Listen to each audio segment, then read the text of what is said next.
The guy I'm dating is learning ASL for my brother, and I think it's cute and endearing, but all my friends think it's creepy and a sign that he's up to no good.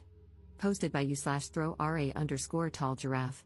I, 21F, met John, 22M, in a college class last semester. He's an overall great guy, very respectful and kind. He also has a great sense of humor, and we share many similar interests. We've been friends since then, and we started dating in July. He's the first person I've ever dated in my life. Last September, he met my family when I visited home for my brother's birthday. My brother, Trev, 19M, has been deaf since birth, so my whole family communicates with him through sign language, Trev's lip reading, though we sign reflexively, or text. During our small celebration at home, it was clear my parents liked John. He was charming, funny, and respectful. He even tried to connect with Trev by typing some of his jokes for Trev to read, although Trev can lip read. Whenever John told a story, either I or my parents signed for Trev. My parents said they're happy I found such a sweet and caring guy in John. Naturally, I was glad to hear this. Before we went back, John and Trev had a quick Call of Duty gaming session. For someone with Trev's condition, he's a really talkative guy. He's very expressive and loves to communicate, especially when gaming. Of course, he couldn't outright trash talk, but he does the closest thing with his hands. So there we were in Trev's room, with John and Trev playing while I translated for them. I was laughing way too hard because Trev was trying his best to trash talk John, saying he was weak and throwing out all these expletives, while I tried my best to tone it down for John. Meanwhile, I was also translating John's instructions and strategies for Trev. Since this was John's first time meeting my family, he was saying things like "good job," and "we can do better next time," though I know deep down he probably wanted to trash talk Trev back. The two of them got along well and have had some online gaming sessions since then.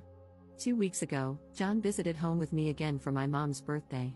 He surprised everyone, including me, by communicating with Trev in ASL.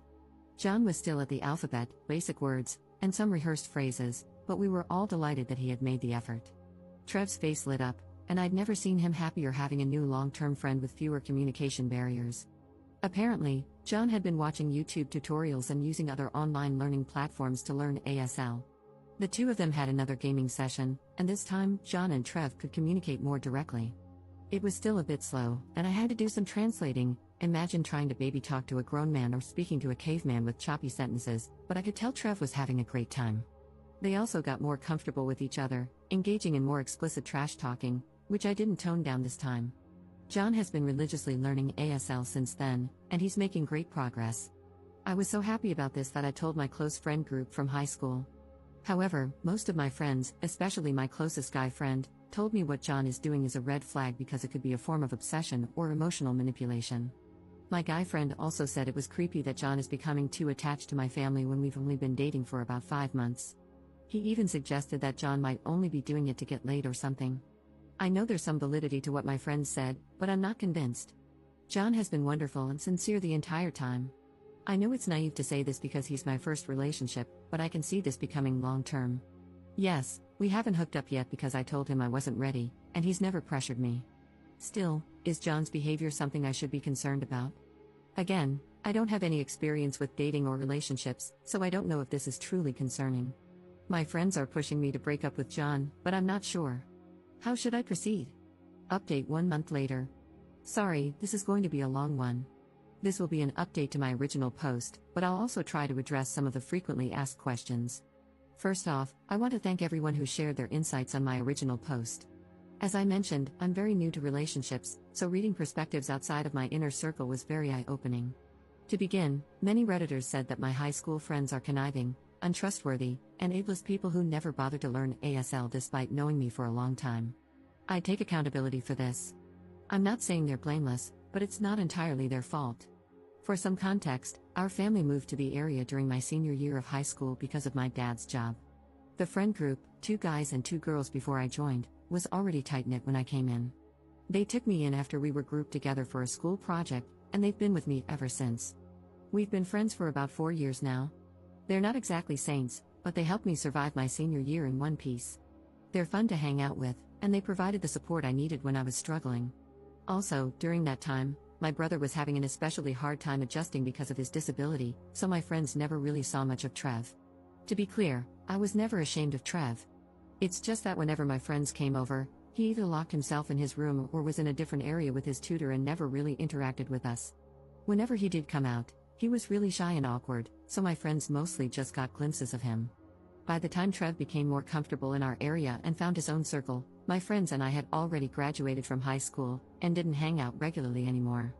They're friendly and polite with Trev, but, then again, they never interacted enough for them to feel the need to learn ASL for him. So, on to what happened. Last week, my friend group had our year-end party, and I decided to bring John along to meet the rest of my friends. My other friend in the group also brought his girlfriend, so this wasn't really weird. Others have done so in the past as well. I mentioned in the comments that John had only met my closest guy friend, I'll call him Mike, 21M, so I wanted the rest of them to form their own opinions of John after meeting him. Initially, there was some tension and awkwardness from my friend group toward John. They were a bit cold and threw some harsh remarks at him. Eventually, though, they all warmed up to him and were pleasantly surprised by his personality. We all got along well and even had fun playing games. However, I could still sense awkward tension from Mike toward John and the rest of the group. He made meaner jokes than usual and seemed to isolate himself from the activities. The day after the party, I had lunch with my closest girlfriend, Sophie, 21F, to clear the air because I could tell they also sensed something was off. A lot of Redditors speculated that Mike had a crush on me and was jealous of my relationship with John. Turns out, you were all 10,000% correct, but it's a lot more complicated than that.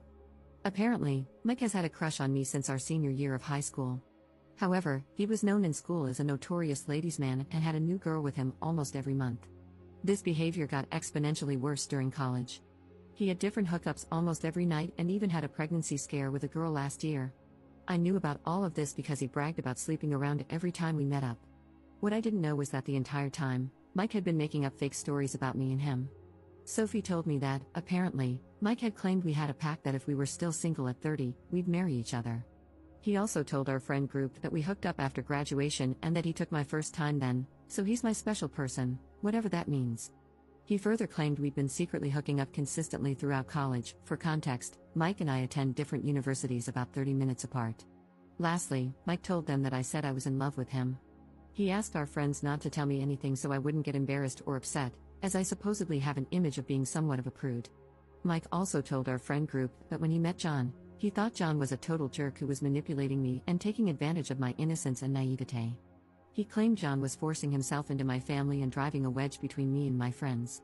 Mike also said that after he had lunch with John and me, he tried to convince me to stay away from John because he wasn't a good influence on me, but John had effectively brainwashed me. This explains why my friend group was already so antagonistic toward John when I told them about him. For the record, none of what Mike said was true. There was no pact, we never hooked up, and I have never been in love with him. After that, Sophie and I asked the rest of our friend group, except Mike, to jump on a FaceTime call with us. They all shared different versions of what Mike told them. There were a lot more, but I disputed everything. We were all collectively shocked by what we learned that day. They apologized for their behavior toward me and John, and I told them I understood, given all the lies fed to them by Mike. Then, everyone agreed to kick Mike out of the friend group. Sophie suggested we could have an intervention for Mike first, but I said I didn't want anything to do with him anymore. The rest of the group agreed, so we're essentially cutting him off. Sophie said she would still talk to him just to inform him of everything that happened, but I really just wanted to distance myself from him. Now, it's been a week of being Mike-free.